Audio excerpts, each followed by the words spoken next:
Hey there, everybody. I have had such a crazy week. Last week I was in New Mexico all week long, and it was so cold it rained every day I was there. And I would come home or go back to the motel room and turn the heater on because I was freezing. And now I've got this cold and I can't talk. But as we were trying to finish all the planting and get the water line in last weekend before I left, I ran out of soaker hose. Now, I thought that 500-foot rolls would be plenty, plus the stuff that we had picked up before that, but apparently it wasn't. And so we had to rig up an overhead sprinkler system to get some of the areas that didn't have the drip system in them yet. And that is just not what I wanted to do. But I am so grateful to my mom and to Brianne and to my sister and to Kaylee. And they came up here and they checked on the watering system and they made sure that everything got watered because I guess it was really hot up here last week. And it only rained one day. And I guess that day that it rained, it just was really a gully washer down in town. But it didn't hardly rain up here at all, it doesn't look like. And that's kind of what happens out here. Sometimes it'll rain so hard up here to my place, and I'll think that the whole, town will be just flooded out, and they won't have gotten a drop. And the same vice versa. Sometimes it just rains and rains down there, and I'll hurry up to the house to make sure that my pump system's working and everything, and it won't be raining here at all. I don't understand it. But when I got home, all of the soaker hose had arrived, all the parts and pieces I needed to finish the system. And so today what I'm going to show you is that system in operation and how we got it done. So the existing water line that I had, and granted, I've got a little mess up here. I've planted a bunch of flowers for my nephew's wedding, and they're up here. He's getting married on Saturday, and so I've got to keep them watered. And anyway, it's kind of a mess up here on the porch. But let me show you what our existing water system looked like. So I have this water line that comes in from the main line, and then I've got one timer you can see right here, and that timer goes around and does just the ornamental bushes I have. And then the little green line is just a hose that I used in the greenhouse. Now this line right here is the main line that we've got running the water, and it just comes across, I don't know if you can see that, and then it comes up this T-post and across the cattle panel, and then it just comes right down here into a timer. Now this is a three-way timer, and that's what we've got going right now is 3 zones. And we had to take off, I have an excessive amount of pressure that comes down to the house, like 123 psi, comes right straight off of a hill. And so we had we tried putting an RV split, or an RV pressure reducer, but it reduced it so far down that I didn't have any pressure in the garden. And so we went ahead, we've got this pressure reducer, which is just a regular garden pressure reducer, and I think it takes it down to 30 psi. We're going to replace that with the one from the RV because the RV takes it down to 50 psi, and I think we're going to need that. And I think that's something that we're going to do in the next, probably today or tomorrow. But then that line comes down. Sorry, all those flowers are in the way.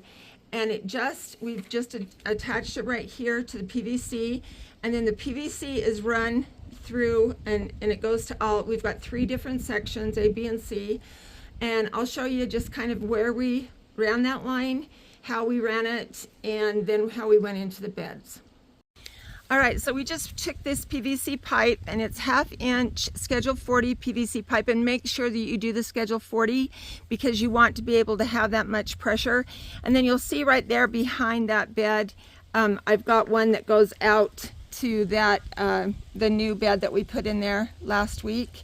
And then this one here just comes across, and yes, I've got some of these mats, and this isn't how I'm going to leave them. I've got quite a few of them, but I'm going to cover them so that people won't catch their feet on them. They'll catch their feet on the rubber mat instead of the PVC pipe, which probably won't work either. But anyway, that's what we're going to do.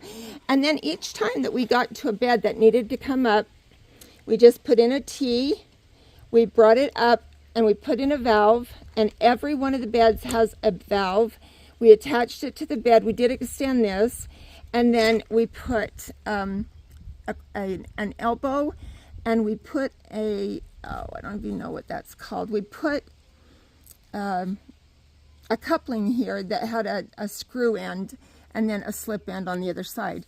And then we just attached this soaker hose. Now sometimes, like on this splitter that I have right here, it's just a two-way, and this soaker hose just goes around to all the tomato plants, and then it just comes back around, and then it hooks right back in here to the other side. So we do have a complete circuit here. And please don't notice the weeds. I've been gone for a week. It'll only take me a few minutes and then we'll have them all gone. But this is working really well. The tomatoes are doing good. I need to come in here and pull off these little little blossoms, because I don't want tomatoes quite yet. I want the plants to get a little bit bigger. But that's all it was. Now, we've used a couple of different couplings, not couplings, but splitters that show us that attach that to the bed. And I'll show you a couple of those. This one, like I say, is just a two-way. This is a pretty small bed. If you can look at it, I think it's probably 2.5 feet across and maybe 4.5, 5 feet long. So it's not very big. It's got 6 tomato plants in it. I still have some room right here that I could plant. I think I'll go ahead and put some marigolds in the middle of it to help with pollination and also to help with pests. But this bed is set. It's good. It's doing well. Now I wanted to show you what it looked like. See, this one's on right now and it's watering. Now this bed, I think, has got 8 tomatoes in it. And the way we've done them, they are close, but we'll feed them good and they'll grow. They're growing well. These are much bigger than they were last week when we put them in. And this is also just a different kind of splitter. It's a two-way, and these just have little caps on them if you decide you don't want to use that. But easy peasy. This soaker hose is not hard to put on at all. Now this is a 4-way, and I wanted to just show you kind of what that was like. We're only using 3 of the 4 ports, and this port just has a little screw cap on that. And I think I like those much better than the ones that just slip on, because then I can do this and I don't have to use all 4 of those ports. And the reason that this one has 4 ports is because we've done the soaker hose just like we did on the other one. It comes back in a circuit. But then I've got this little bed right here, and I needed to have a hose that went over there and took care of that. And so that's where the 3rd port goes. So like I told you last weekend when we were putting in the water line, I ran out of soaker hose. I thought 5 rolls plus, I think we had 2 50-foot rolls, the 5 100-foot rolls, I thought that would be plenty. But when we put these really big beds together that you can see in the back, that took a lot of hose, because we've run it in and out of all the plants. And so anyway, I just didn't have enough. So I knew I was going to be gone last week, and we had to put it on a timer. My mom and Misty, Brianne, didn't have enough time to just come up here and sit for hours. They're trying to get ready for a wedding. And so I'll show you kind of what we did. It's real close to what we did for some overhead watering last year. It was not the best idea. We lost a lot of water. But sometimes, guys, you use what you've got. And I didn't have the water system in last year. I had a hose. And I couldn't come out here and run that hose for 3 hours twice a day. And that's pretty much what it would take. Maybe now that I've got all these other beds, it probably would take longer than that. So let me show you what we did. So I just ran this green hose out from a spigot that we've got right there on the red landscaping shed. And we just ran it out here, and I have this great big tall sprinkler, and it will sprinkle probably, I don't know, 20 feet, maybe 25 feet in diameter. And so it was great. It did this bed. I wasn't able to finish this bed. It did these little tiny beds down here, right there. It got the big bed that I'm sitting on right now, which is this great big bed that we've done in tomatoes. And so it worked great, but now I'm going to take it off, because now I'm going to run I'm gonna run this water line. I'm gonna show you how we do it. All right, so this is one of the beds that we planted. These little tomato plants aren't very big, but they're much bigger than they were last week, and they're getting good moisture. Everything's damp. So this one has a 4-way, and I'm going to attach the line to each one of these and run it out here between these tomato plants. Now, the things that you really need to have in this water line, of course, you've got to have your coupler, whatever you decide to do, whether you're using a 2-way or a 4-way. You need the soaker hose, which is right over there. The ones I've gotten, you can get them at Ace Hardware. They have them, but they don't have 100-foot rolls, at least not at our Ace Hardware. And this soaker hose is just 1/4 inch, and it's really easy to work with. Now, the other thing you're going to need are stakes. And honestly, I got these landscaping staples because they're longer, they go further into your dirt, and they keep the line closer to where you want it. The other thing I got was I got this little kit, and it has everything you need to put in this soaker hose, or to put in a 1/4 inch funny pipe hose, whatever you're going to do. It's got some straights, it's got plugs, so you can plug up the end. You can attach 2 together, you can run 3. You can like bring your hose in here, extend your hose to go this way, and then put a funny pipe or a soaker hose out this way, which I probably will be using in this bed. And there's also some straight couplings, and there's even some 4-ways. So if I was to take this from this splitter and then just go out here to the middle, I could put a 4-way in there, and then I could separate it out into places where I wanted it, and then I could put a plug at the end. But that's not what I'm going to do today. But this little kit just gives you all those options. Now, I also ordered a whole bunch more of these tees, because that is what I use most of. But all of it is really easy to work with. You notice I do have a Bic lighter here, and the reason I have that is that sometimes if you're running funny pipe, which is the straight, it's not the soaker hose, it's just a regular pipe, 1/4 inch pipe, you have to use this, you have to heat up that to get it onto your couplings, to put it onto your tees, whatever you're going to do, these connectors. Sometimes even the soaker hose will be like that, and I'll have to just heat up the end of it. But you just have to heat it up really fast. It's not a big deal. And I'll show you how I do that.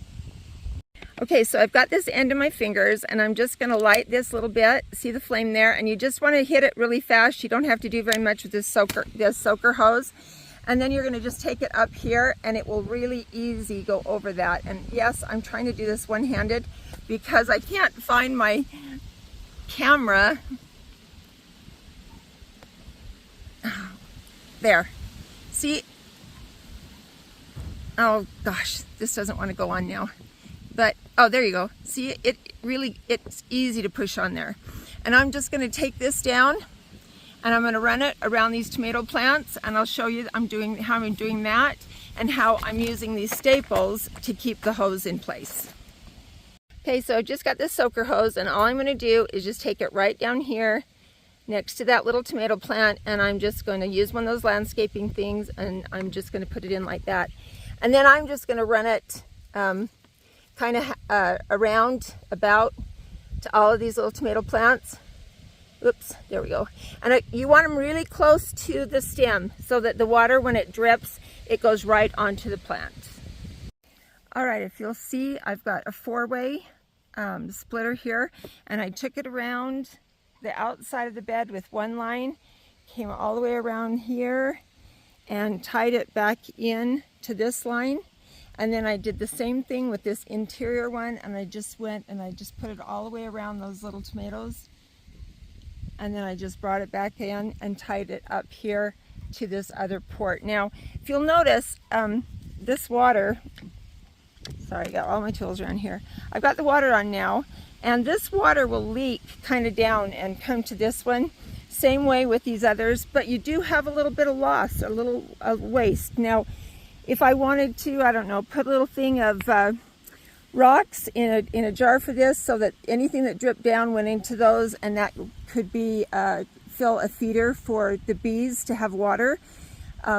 If I do that, which is what I'm going to do, I think, you've got to make sure that you put the rocks clear to the top of your container, whatever it is, so that the water just barely sits on that, over the rocks or around the rocks, because otherwise your bees are going to get in there and drown. And I know that because when we first moved up here, we had some suicidal bees that liked to get in the hot tub, and the hot tub was hot and it killed them. So I learned that pretty fast but bees need water. And if you'll put a water source for them, then they'll come here and pollinate all of your little tomato plants. Now, I've got cabbage that's growing. Just don't look at the weeds again. We've got cabbage that's growing here in these oak barrels, and they've each got a watering source, and we just took it with funny pipe. We took it over there, and then we put a splitter on it and went around to the plants. And the same way with this one right here. See if you can see that little splitter that we put in there. And it's just a T. The funny pipe comes in here. The soaker hose attaches on this side, goes around to the cabbage and comes back into that top of that T. So see, it's not hard at all to run this funny pipe on these beds. And it's really effective as long as we have enough pressure in the line and we leave it on long enough. And that is a key. It has to stay on for quite a while. But you're only watering where the plants are. You're not watering the whole entire bed. And you're also watering just at the roots of the plants, which is where they need the water the most. So I wanted to show you, this is one of those great big beds that we put in last weekend. And we went ahead and put the dripper line on it because I had enough to do this bed, and it's doing really, really well. But right here next to it is a bed, the very first bed that we put on the system the very first day, and it's not a good system. And so I'm going to be taking off the coupler, which is a two-way coupler. You see, we've got this line and it's going to these little soaker, I guess they're sprinklers, and it's just not working. So I'm going to go in, I'm going to take this one off. Yes, I know, I got blood all over me. I cut myself a minute ago. I'm going to take this line off. I'm going to run soaker hose down it, clear down the end of the bed, come back up this side of the bed, and hook it back into that coupling. I did want to show you something. This was the tie down that came with a couple, some of the hose that I got, and it is wimpy. I mean, they'll do the job, but these landscaping stakes are just a lot better. You can see the difference in how round they are. You can see the difference in how stout they are, and they're just so much easier to work with. So there you have it. That is how we put the watering system in to the beds and how we put the dripper hose in each one of the beds. I am so grateful for this system because last year I was coming out here and spending anywhere from 2.5 to 3 hours a day watering. And with these new beds that I have in, I'm sure that it would be closer to 3.5 to 4 hours every day. And I just don't have that kind of time. And so I'm so grateful that I'm able to just have these timers on and everything goes great. My garden is growing, and I'll here in a week or so, I'll show you some pictures about how it's doing since we've got the water lines in. I didn't really give credit where credit was due. Those PVC lines, I didn't put those in, a friend of mine did. And it was a really extensive project, and I certainly appreciate him and all the work that he did for that. Now I'm going to, now that the water line's in and everything's getting watered, I'm going to go and I'm going to weed the garden. Yeah, that's the funnest part, isn't it, guys? But I hope you're enjoying the videos. I hope you're getting busy in your garden. I hope that you're starting to see those blossoms come out. It is June. My mom has got some zucchini that are about this long already, and I think she said that by the end of the weekend after my nephew's wedding, she'll be able to go out there and eat zucchini. And I'm jealous because the zucchini plants that I have in aren't doing so well because I took the stragglers at the end of the season and gave all the good ones to my mom. But I hope you're enjoying your garden. I hope that you're learning new things all the time. I hope you're getting your hands dirty. And if you like the video, give it a thumbs up. If you don't, let's talk about it. If you is something that you would like to learn about, or if there's some questions that you have about what we've got going on in the garden, just give me a holler. I'm always excited to see questions. And I'm excited that you guys are watching them, because I get to see that once in a while that I'll have, 100 views or 200 views on one of my videos, and that makes me really, really happy. So here we go. I'm gonna get my hands dirty because I tend to weed with no gloves on. So we'll talk to you next time.